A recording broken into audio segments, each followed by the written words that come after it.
It's time for another episode of Drinking Whiskey. Welcome this fine evening. We are doing, you guessed it, the last thing on the list.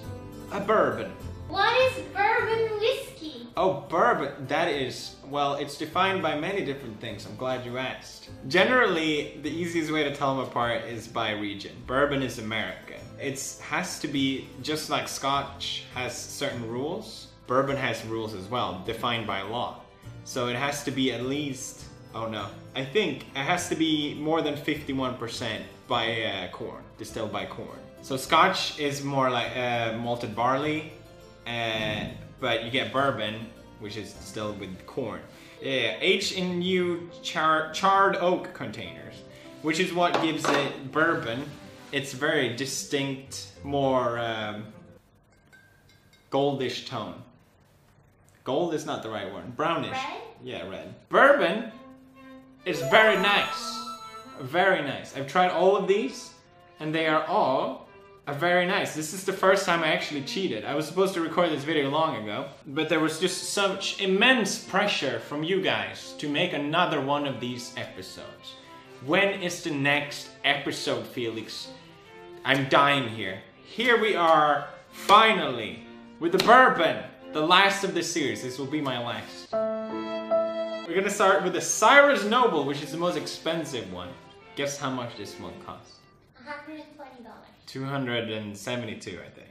But it's a lot of whiskey. You get a lot of whiskey for that price, compared to the other ones. What's the in front? I'm glad you asked, because that's a mistake me and Jack made in the last video. So this is 80 proof, which means it's 45% alcohol. There you go. Let's try the Cypress Noble. Straight bourbon whiskey. This is from Kentucky. Fun fact about Kentucky whiskey. There are more barrels of whiskey than there are people living there. What? Don't know if that's actually true. I need to start fact checking better because I kept getting things wrong. No way. Yeah. So 95% of all bourbon is produced in Kentucky. Kentucky whiskey, you've heard of. Okay. The state has more than 5.3 million barrels of bourbon that are aging, a number that exceeds the state population. I was right. That sounds like a good, we need to move to Kentucky. Can you imagine? That's incredible. Now I just realized I poured myself one hell of a glass. But let's give it a try. It's got that very distinct bourbony, spicy flavor. Sniff on it. It smells beautiful. I could smell this. No, you don't. No. What?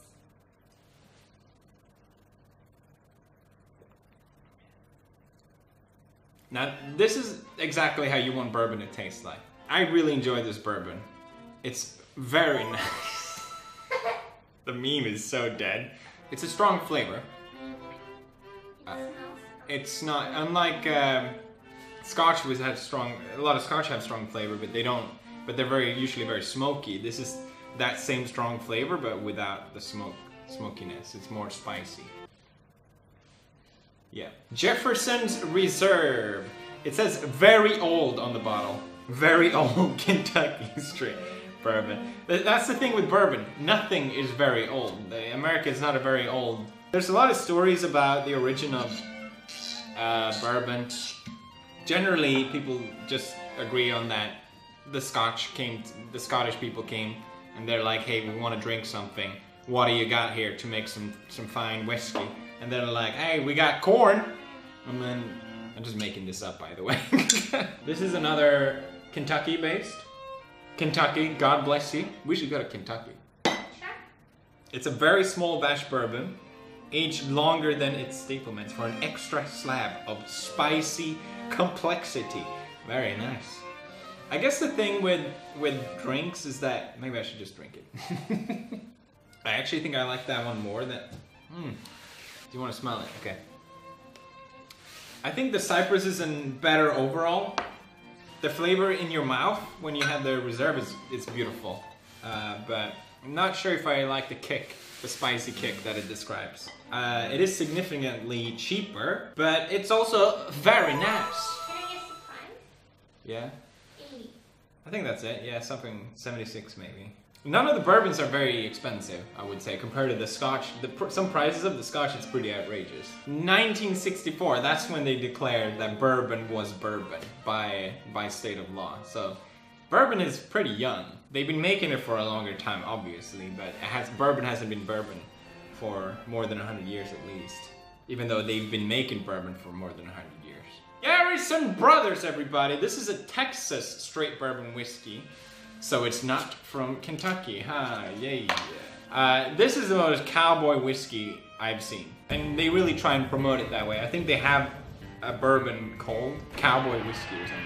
And that's the thing with that I think I really enjoy about whiskey. It sounds a bit pretentious, but it's more than just a drink. It's immersing yourself in an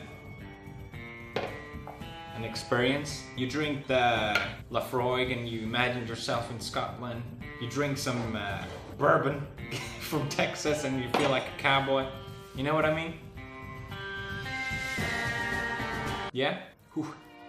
The flavors are all so different. I don't know how to describe it. The spicy flavors, man. The spicy, I keep calling it spicy, but none of them really feels fantastic to me. They're all very nice, but so far, it's not like some of the Irish whiskey that I tried that are just like, oh my god, this is all I want to drink. Next up, they have the Cobalt. Single barrel whiskey rye distilled in Chicago. This one tastes crazy. That's all I remember. That looks cool. Yeah, it's very different. very, very different. They all taste so different from each other, but this one tastes particularly different. It's so strange.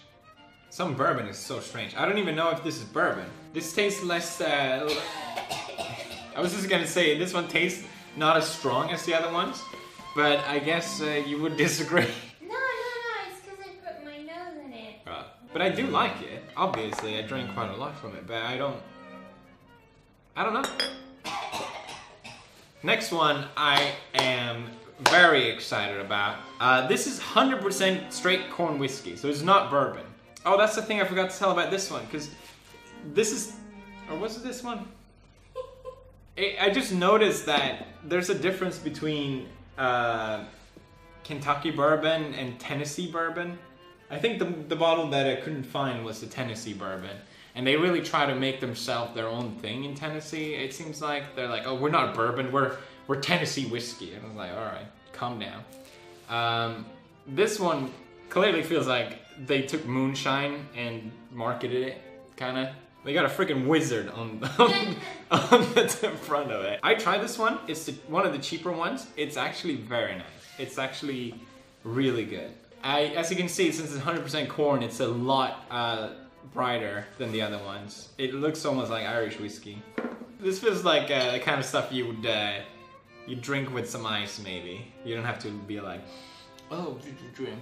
Oh yeah. Way less flavors than all of the others, but it still tastes real smooth. I really like it. I just bought it because I was like, holy crap, that bottle looks insane. Maker's Mark has been put on the map recently, becoming very popular in the UK. It's a Kentucky straight bourbon whiskey, handmade, they put. I don't know what that implies. I think when you get to the really cheaper whiskeys, typically you wouldn't really enjoy it like the rest, but this is one of the cheaper ones that I actually would really enjoy just to get a little bit of taste of. So much flavor, so much spice. You feel like a cowboy. Last but not least, the Jack Daniels. Jack Daniels has that specific flavor, and it goes really well to mix in if you want to make yourself a highball. It's very nice to do that. Literally sparkling water and some Jack Daniels, and you got yourself a highball, and it's a very nice drink. And it doesn't dehydrate you like a lot of other drinks do. Like you keep drinking gin and tonics, or you keep drinking all these fancy drinks, you're not gonna feel good the day after. But you drink just whiskey and water, you know, you can't go better than that. Jack Daniels, everybody! The whiskey that probably most of you that are watching have tried. It's a Tennessee whiskey, and they go out of their way to say, oh no, we're not a bourbon, we're a Tennessee whiskey. See, that's what I was getting at before. Apparently what they do is they drip the whiskey through charcoal? Charcoal? Is that possible? That's what gives it its really distinct flavor, and it is a It is a nice flavor. I understand why it's so popular. I think because it has a real Black Label, they did a really good job marketing it. We study actually this in economy, how they market it, and Black really put them on the market as a manly, you know, product. You see people all the time like, yeah, I'm drinking Jack Daniels, I'm a man, right? It's my last. It's been fun, guys. It's been fun. All the memories. It's been so many memories, so many wonderful times. I want to thank you guys for this opportunity. I want to thank all the community of whiskey drinkers. And most of all, I want to thank myself. Here's to me.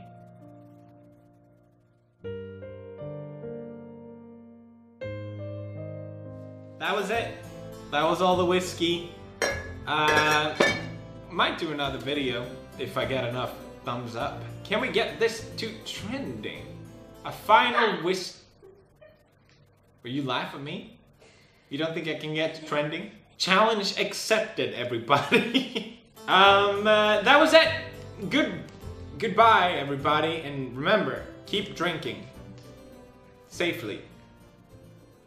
Water. Water, drink water.